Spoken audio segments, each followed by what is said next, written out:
Of all people, I should probably be happy about Trump's latest war on Iran. Because every time Trump does something like this, Havens goes through the roof. This is a little hedge fund that I created for you guys, and I've talked about it. You can subscribe if you want. It's not the point for now. Havens goes through the roof, right? Havens already, right, like killing it this year. We're only 2 months in. Havens up like 10%. So I should be happy, but I'm not happy, right? Because Havens is there to protect us against a destabilizing world. And so we're going to talk about this a little bit today. Trump's wars, okay? And we're going to start with that concept. And then we'll come to Iran and what it means and all the rest of it. Now, there's a pattern here, right? It's a historical pattern. It's not like Trump just suddenly bombed Iran out of the blue. There's an escalation, right? So he began with trade wars, then he continued to double down on the trade wars, then he escalated into threats of annexation, Greenland, Canada, and now it's sort of open season, okay? So it's important to understand because this is a historical pattern, all right? Whenever we see this pattern at work, we should be very, very concerned, okay? Because this series of escalations, it doesn't tend to end well. If I remind you of how the 1930s went and things escalated, I'm sure you understand my meaning, okay? At any point, any of these flashpoints, and we'll talk more about flashpoints, because it's a very good way to think about the world now. Any one of these flashpoints could tip us over into larger scale conflicts, okay? Now, I was in the car just now, and I had NPR on, which for those of you who aren't American is, right, American radio, American public radio. Really as good as media gets in America, and most American media is abysmal. So already NPR was sort of painting Trump as this liberating figure, this heroic victor who's going to win freedom for the Iranian people. And on a personal level, guys, I'm a brown dude, right? I mean, you can see. My mom's side of the family, generations back, is from Iran, okay? So again, maybe I have every reason to be happy about this, right?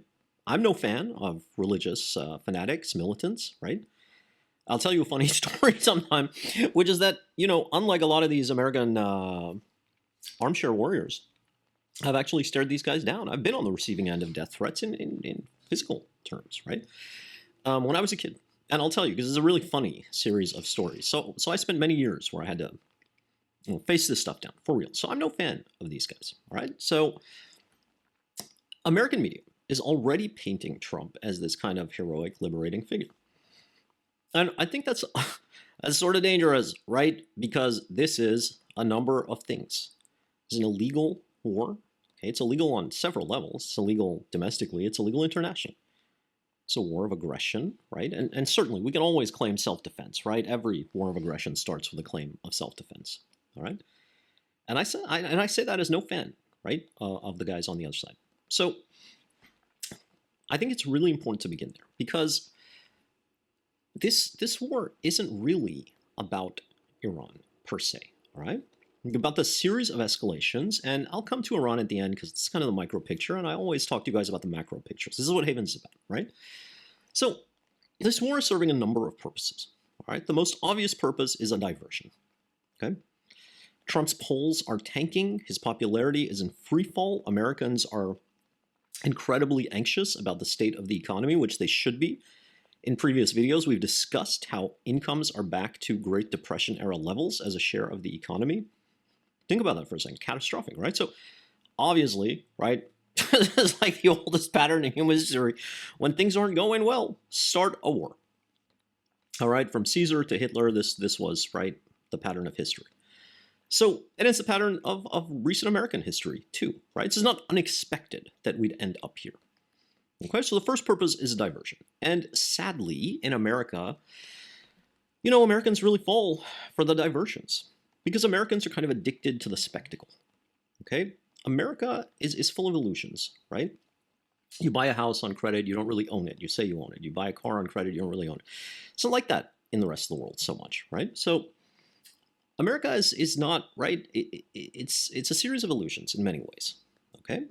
And so Americans are very adept are very needy of spectacles, okay? And a series of spectacles marks their lives, from like celebrity gossip to like Real Housewives, like Kardashians, blah blah bullshit, right? So there you have a billionaire celebrity who's president starting a war, right? So the diversions work in America. That's a big problem for America, right? And we'll come to why that matters. This isn't just Iran. It's not idle political kind of points, right? We're going to talk about this in real terms: finance, wealth, economics. So first purpose, diversion. Second purpose, and we're going up in levels now, okay, from super micro all the way up to macro. Second purpose is that Trump wants to control the world's oil supply, okay? So kidnap the head of Venezuela, right? Ostensibly, he's said the same thing about Venezuela. I'm liberating Venezuela, blah, blah, bullshit. Wants to control the world's oil supply because Trump sees China as America's biggest enemy, okay? I don't think that's true. I think that America is America's biggest enemy, right? Like, guys, who made America descend into fascism, right? Come on. So Trump wants to control the world's oil supply, all right? And between Iran and Venezuela, they supply a lot of oil to Asia, okay? Through Russia, right? So this is kind of a neo-imperialist vision of the future. Like Dune, right? I control the spice. But we're not really living in that world anymore, right? Controlling the world's oil supply on a dying planet is, right? Come on, dude. This is an obsolete and frankly a stupid strategy geopolitically, all right? Much better strategy would be to make America, right, a place worthy of investment again, a place that's not becoming a pariah, international pariah, okay? We'll talk more about that too. So first point, diversion. Second point, controlling the world's oil supply, right, to shape geopolitics, to try and put a chokehold on China. It's not really going to work, right? Because China's playing a very, very long game here, okay? So now we're going up another level, to the macro level. The third reason for this war is that it is a vivid demonstration of sort of the Trump doctrine, right? And the Trump doctrine is that sovereignty doesn't exist anymore. You remember a couple of months ago, he said something like, I am the only force of sovereignty left in the world. It sounds totally megalomaniacal, right? Totally unhinged, like Hitler level stuff. So to Trump, in the Trump doctrine, no nation has sovereignty, okay? Nobody has sovereignty. This is why ICE can do these insane things like leave a blind disabled guy in sub-zero temperatures and he dies, right? And there's no accountability, right? It's not like ICE agents are on trial for this, right? Impunity, right? Untouchable. So nothing, nobody, no nation, no person, no body has sovereignty in the Trump doctrine, all right? And that's what fascism is, okay? So these are the reasons for the war, okay? There's geopolitical reasons, there's domestic reasons, and there's sort of like moral reasons, right? The big one. I am the only sovereign force left in the world. Now, in America, the rest of the world, right, is upset about this. Canadians are not happy about this. Europeans are not happy about this. Why aren't they happy about it? Well, because they can see history and the world much more clearly than Americans do. Americans end up in a very confused place when things like this happen, which seem to them to be in gray areas, right? One bad guy takes out another bad guy. So let me cut through the noise for you with some, right, like kindergarten level lessons. I don't like it when people are made to be fucking stupid, all right? Not an insult. It's just, right, like a factual statement of reality here. Do two wrongs make a right. It's a kindergarten level, right, thinking. No, of course they don't, guys, right? So let's drive that home with a little thought experiment. We're living, I call this thought experiment of the monsters. Monsters eating monsters, okay? So we're living in a village. The village is plagued by a series of monsters. Should we be happy that a bigger monster eats a smaller monster? Not cause for celebration? Maybe it is that day. But over time, all it leads to is a monopoly of monsters, okay?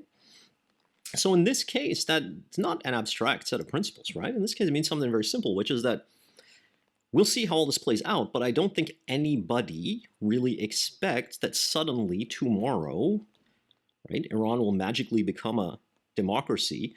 And even if it does, Do we think that Trump is going to be friendly to it if it doesn't zig the way he wants it to zig, if it zags, right? It's not like the problems have magically been solved here. Rather, we're in for a prolonged period of instability, and I think we all know it, right?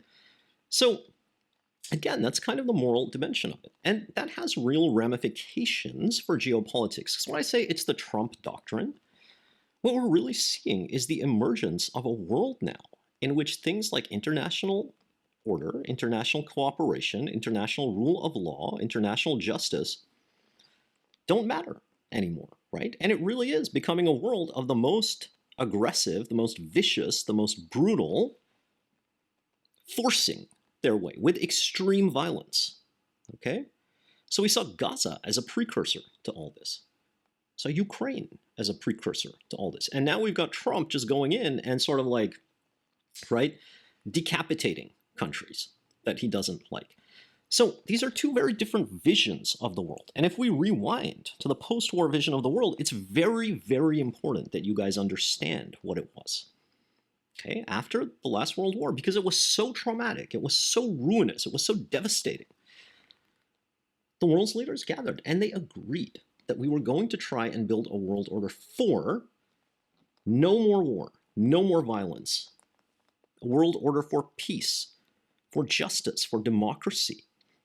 And we call all these things global public goods, okay? And it went deeper than that too, an end to deprivation, an end to hunger. We really tried to design a world that way. Now, obviously the sophomoric leftist criticism is that, oh, it didn't succeed, right? And unfortunately, again, there's this class of people who are educated in America that irritate the shit out of me sometimes. It's like they've gone to like some liberal arts grad school and they've done a master's and all they're ever taught is that the old world order wasn't perfect. Dude, guys, it wasn't perfect. I agree. Everybody fucking agrees, right?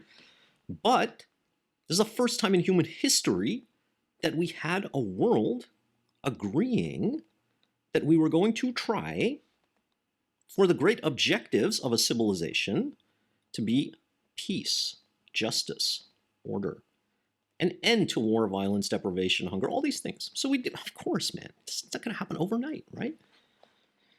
And of course, it was imperfect. It was the first time that we'd ever had the audacity, the boldness, the nobility to try something like that, ever in human history. So don't ever underplay that. Now, the reason that I'm pressing that home is because the Trump vision of the world is diametrically opposed to all that. In Trump's vision of the world, none of these global public goods exist, nor should they exist. The strong, meaning the most violent, brutal, ruthless, dictate to the rest of the world who gets what, okay? And this is what Trump's game is really about, because now we're living in a world that is beset by certain problems, big macroeconomic and macro financial problems. So Trump is trying to determine who gets to consume what, who gets to invest what. Big macro financial things. This is what all the trade wars and all these wars and controlling the world's oil supply, controlling the world's trade are really about. Okay?